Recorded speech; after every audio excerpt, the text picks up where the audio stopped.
Very good. Good afternoon, folks. This is Rick Rose with Kathy Lowthorp.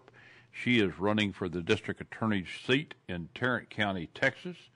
And we have three candidates in this race today. We never know. We've heard things about the race, some people falling out, some not. But nevertheless, Kathy is in the race. She's in the race to win. She's in the race to stay. So without any further ado, Kathy, welcome to WBTM Radio. We're glad to have you. And tell us a little bit about Kathy. Well, thank you for having me today.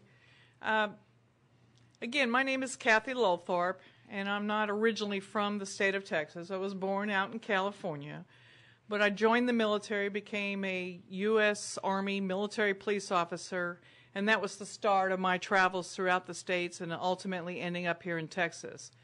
I'm a veteran of 3 years. I was a military police officer and a patrol dog handler, canine dog handler, and I was honorably discharged. Very good. Well, thanks for your service. Thank you, sir. And we won't hold it against you that you're from California now that you finally got to Texas. I'm glad to be here finally. So in the race, tell us a little bit about your credentials versus the others that are in the race for district attorney, Tarrant County. Well, this position as the district attorney is the chief law enforcer, and I know that I am the only candidate with the right credentials because I'm the only candidate with law enforcement experience. As I said just a minute ago, I am a veteran as a military police officer, but after getting honorably discharged, I became a civilian police officer. I was the first female officer hired to a police department out in Williamsburg, Virginia, and I was a patrol officer trained out there.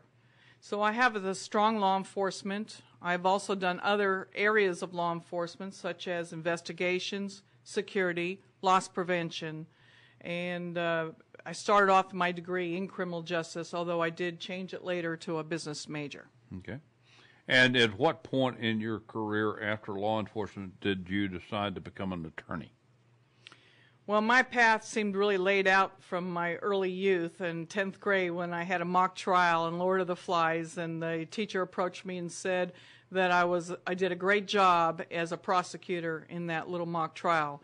And it was the start of me keeping my eye on it. But ultimately, as I progressed through my education and realized that law school was ready, was the next step, I went after it as soon as I realized I was there.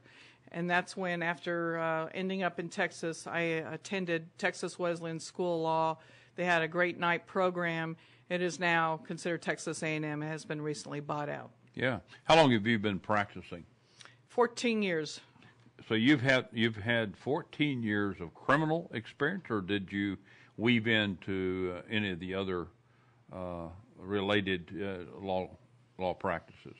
And just to be precise, I'm probably just about a month or two short of 14 years, but I started off in the beginning doing criminal, family, and juvenile criminal law.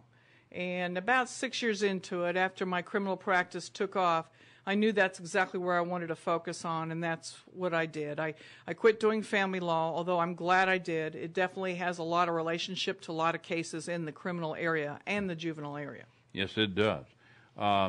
Tell us a little bit about why you're running to be the chief law enforcement officer of this county. I really care about what happens to Tarrant County, and I have my concerns with at least one opponent in taking office. But my heart is in it because I do believe that with my background that I can do this job and do it well. I am very conscientious about following the Constitution and in order to get a handle on crime. I'm very against putting away innocent people in jail, and so the approach that I will take and the training I will give the prosecutors will be to do the right thing and seek justice at all times as the code requires. Very good. You have two opponents, George Mackey and Sharon Wilson, both of which I think have had some prosecutory experience. Is that correct? That's correct. Okay. And then Sharon Wilson just recently stepped down from a judgeship, and she was at a district level. Is that correct? Yes, she was there since the early 90s as the district judge of Criminal District Court 1. Okay. George Mackey, did he have any criminal prosecutory experience that you know of? My understanding is that he does, and then he ultimately ended up in defense and has his own practice. Very good.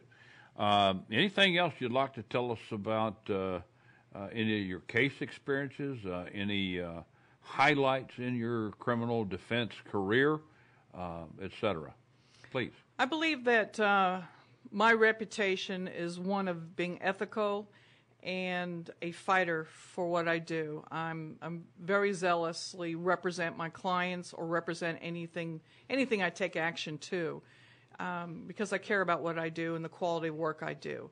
I've handled cases from capital murder all the way down to the misdemeanors, and of which none of them ended up being a death case, but my continuing legal education has been through the Innocence Project and capital cases. So my training each year from 30, 40 to 50 hours each year exists in that area. So I'm a trial lawyer, and that means I'm not there just to take a plea. If a client wants to fight it, my reputation is I'm there to possibly go all the way to trial. I do win more cases than I lose, so I have a very good reputation of being a good trial lawyer. Just as an off-key question, how do the prosecutors look at you when you walk into a courtroom? It's always interesting to me, and I've had some experience in being in courtrooms, and we had lawyers in the places that I worked that were extremely respected as criminal defense lawyers, not in a way that many people would think. People have the right to a defense. That's our Constitution. And, I have no problem with that. In fact, as a police investigator, I can tell you I never wanted anybody to go to jail for something they didn't do. That would have killed me to have done something like that. And it's always refreshing to see people who look at the law and want to practice law the way it's supposed to be practiced. So how do you respond to that? How do prosecutors see you in a courtroom? It took me many years, but I believe for the majority of them, I have their respect. Mm-hmm. They take me as a serious lawyer. I believe that ethically, they believe I have honest integrity with them, so our relationships are overall good. Everywhere you go, when you deal with as many prosecutors as we have, you'll be challenged with different personalities.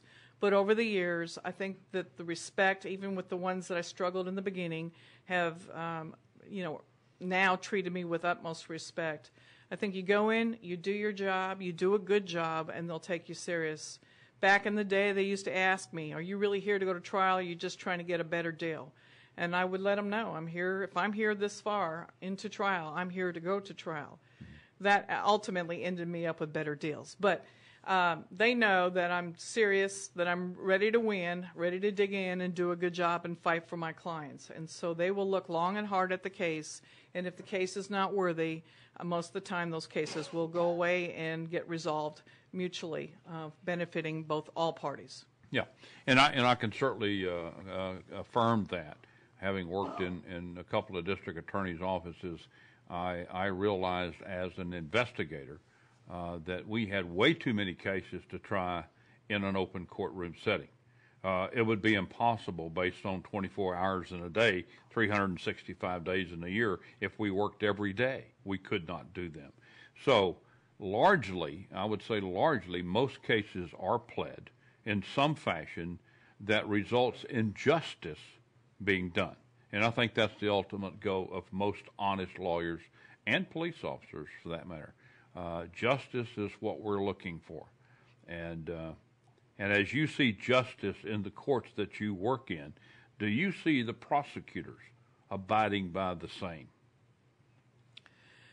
For the most part, and in speaking specifically of Tarrant County, there are very great district attorneys, assistant district attorneys there.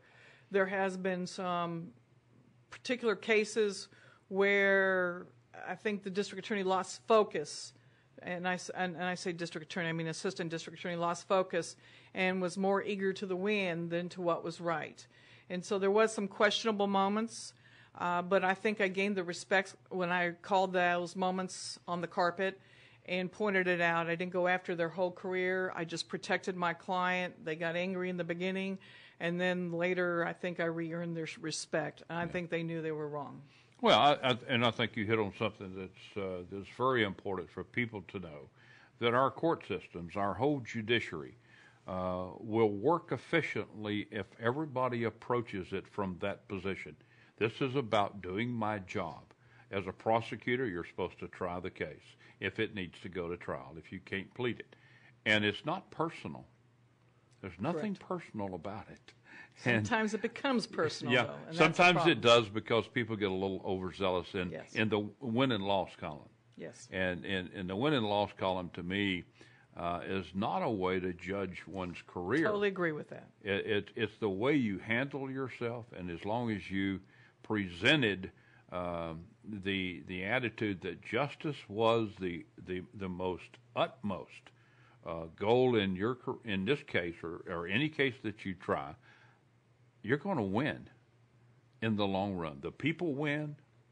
The prosecutors get a win, or they lose a case that should have been lost, and you just accept it and walk off, and vice versa. Correct. And so by virtue of what you said, I would submit to the listeners that you respect the District Attorney's Office of Tarrant County. Absolutely. And I do see areas of improvement that will be cost effective to the taxpayers, how to investigate cases better. If I'm in trial, it's because there's a weakness. I mean, 90% of the time. Sometimes it's just an unruly client that's insisting and not listening. But overall, I'm very honest. I let my clients know the status of their case, whether it's weak, whether it's, what's their odds. And if I'm going to trial, 90% of the time it's because the state's case is very weak, poorly investigated, something wasn't done right. Absolutely. And I'm looking for the win, and when I get it, it just shows that. So I want to take those things that I have found out in my practice and adjust it to the District Attorney's Office and make the District Attorney's Office even stronger. And it's just a matter of better investigations and better training in certain areas. Yeah, absolutely. Well, I think that's about it today. We want to thank Kathy for coming in and allowing WBTM Radio TV to ask her some questions about running for office. Is there anything else you'd like to say in closing, Kathy? Well, I know I could do the job, and I do thank you for this airtime, and I hope the voters will go ahead and support me. Look at my website, votelowthorp.com. I'm also on Facebook, and you can find me at Kathy Lowthorp for FORD.A. for District Attorney, and there's more information there. My phone number is located on there. I'd be glad to answer any questions. And I believe that my law enforcement background, my trial experience, I also have an undergraduate business degree and business experience, and feel I could handle and manage the budget. So I believe I'm the most well-rounded candidate for this job, and I would like a chance to serve our county as I did to our country. Very good. Are you going to be at the Hearst Convention Center forum? Or it's not a forum, it's just a fair. It's just a fair. Fair, yes, please. Thank you for bringing that up. On Saturday, between the hours of 10 to 5 in Hearst, the Hearst Convention Center, all candidates from the governor's office down to the local JPs will be there represented and it's free. It doesn't cost you anything. And you get to go meet the candidates or their representatives. I will be there personally, and I would encourage you to come and shake my hand and give me a chance to share more about my background. And at the end of it, it is considered a straw poll. And a straw poll means that if you are a registered voter of Tarrant County, you'll be able to vote for all candidates. The results of that straw poll will be published to 55,000 homes, so it's very important to me. I'm not a politician. I'm grassroots, and so it's very, very important for me to come and see what kind of job I can do and hopefully gain your vote. So please come, meet the candidates. You'll probably get a lot of little trinkets and free items as a result of it, and I believe the convention center has food available. Very good. So that's it for today, folks. Thank you for tuning in to WBTM TV. Good day.